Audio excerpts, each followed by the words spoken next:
안녕하세요, 불량TV입니다. 오늘 전해드릴 이야기는요, 2024-2025 시즌 EPL 전반기 최악의 영입 탑10을 선정하였습니다. 10위는 귄도안입니다. 최악의 영입 순위권에 이름을 올린 귄도안이지만 그를 비난하기에는 이제 선수로 나이도 전성기를 지난 시점입니다. 게다가 원치 않게 바르셀로나를 떠나야 했고 맨시티의 전반기 꼬꾸라진 팀 상황에 맞물려서 안타까운 영입이 되어버렸습니다.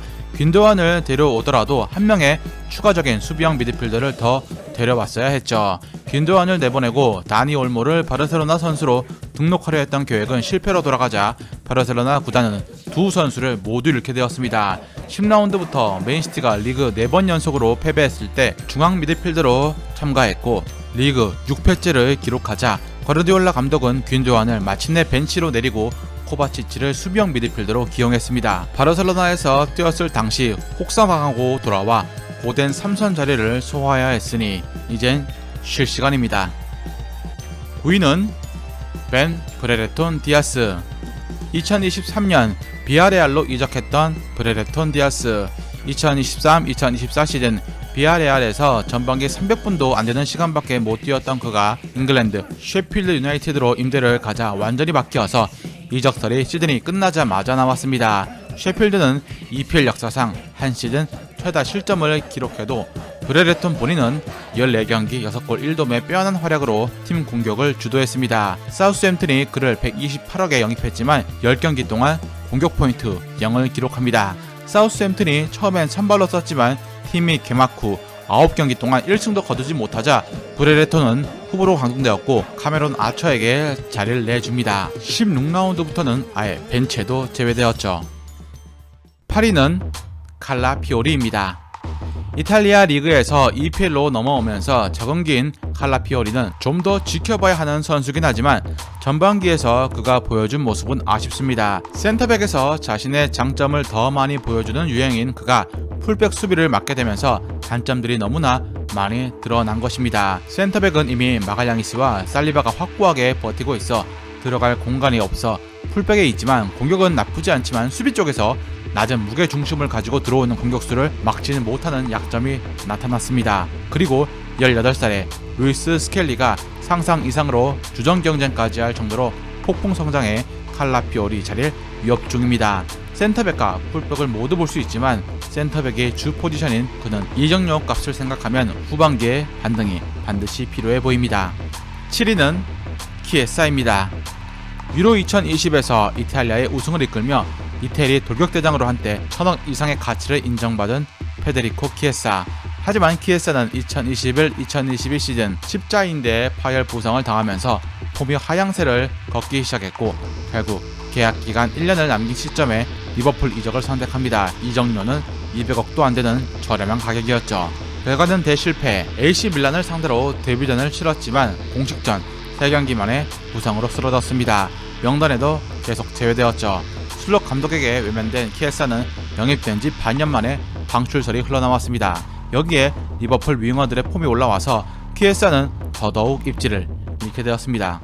6위는 오도베르입니다. 손흥민을 이어줄 토트넘의 새로운 윙어 오도베르가 2024년 여름 560억이라는 거금으로 번리로부터 영입을 완료지었습니다. 그러나 전반기 동안 그가 보여준 모습은 너무나 허무한 상황. 이적 한 달 뒤인 9월 19일 햄스트링 부상으로 한 달 만에 다시 그라운드에 섰지만 2분 만에 또 쓰러지면서 수술대에 올랐습니다. 파리 생제르맹 출신으로 일찍부터 주목받은 오도베르는 지난 시즌 번리로 와서 한 시즌 동안 4골 2도움을 기록해 기대를 모았습니다. 토트넘은 큰 돈을 써서 데려왔지만 자리를 잡기도 전에 부상이라는 큰 암초를 맞닥뜨렸습니다. 베르너, 히샬리성 등 왼쪽 측면 공격수로 뛸 수 있는 자원들이 줄줄이 부상으로 쓰러졌기 때문에 오도베르의 부상은 토트넘에게 악재가 되었습니다.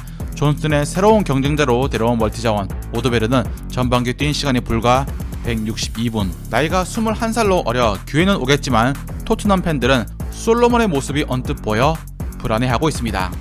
5위는 이고르 치아구입니다. 브렌트포드는 지난 시즌 리그 16위를 마크하며 간신히 강등권을 벗어났지만 팀 내 간판 골잡이 아이반 토니가 사우디 리그로 떠나게 되면서 새롭게 골잡이를 구하게 됩니다.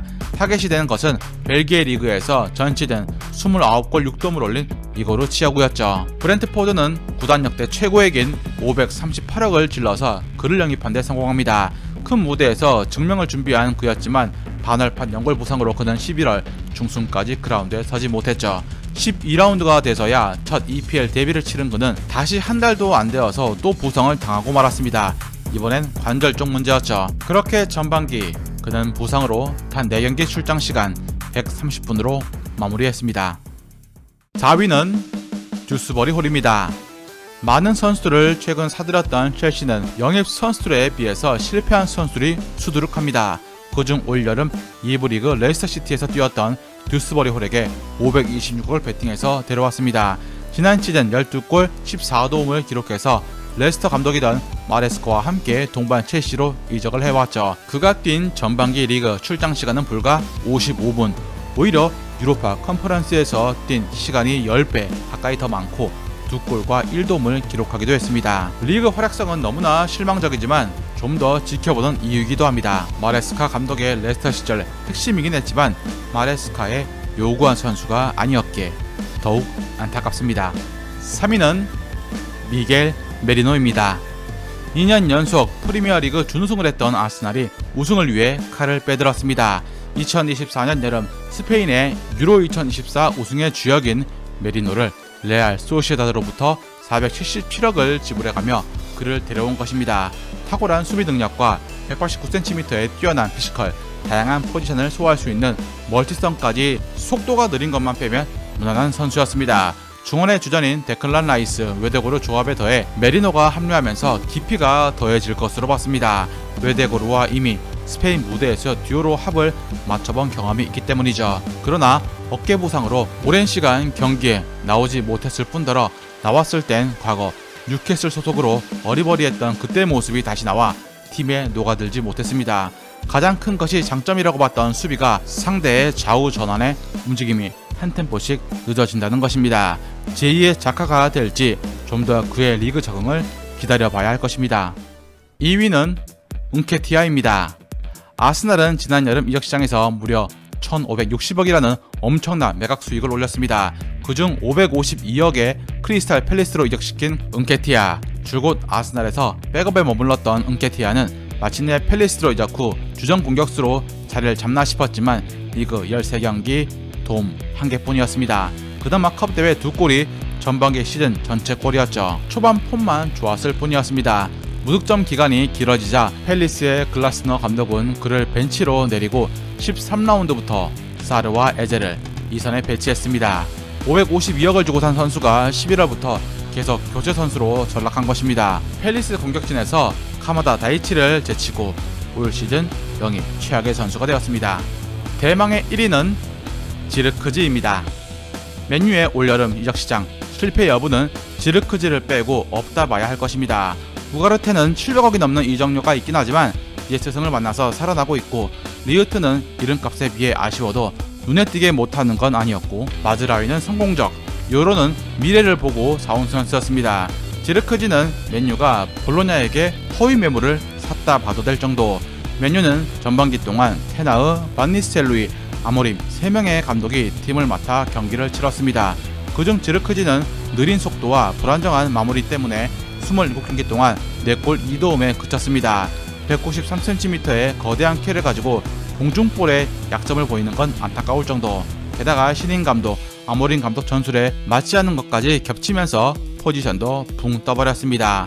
한편 지르크지를 어린 시절 키웠던 바이렌 미네는 2022년 볼로냐로 보낼 때 타 구단으로 이적할 때 생기는 이적료의 50%를 받는 새로운 조항을 삽입시켰기 때문에 300억을 받아 뜻밖의 돈벼락을 맞기도 했습니다. 즐겁게 보셨다면 구독과 좋아요 클릭을 부탁드립니다.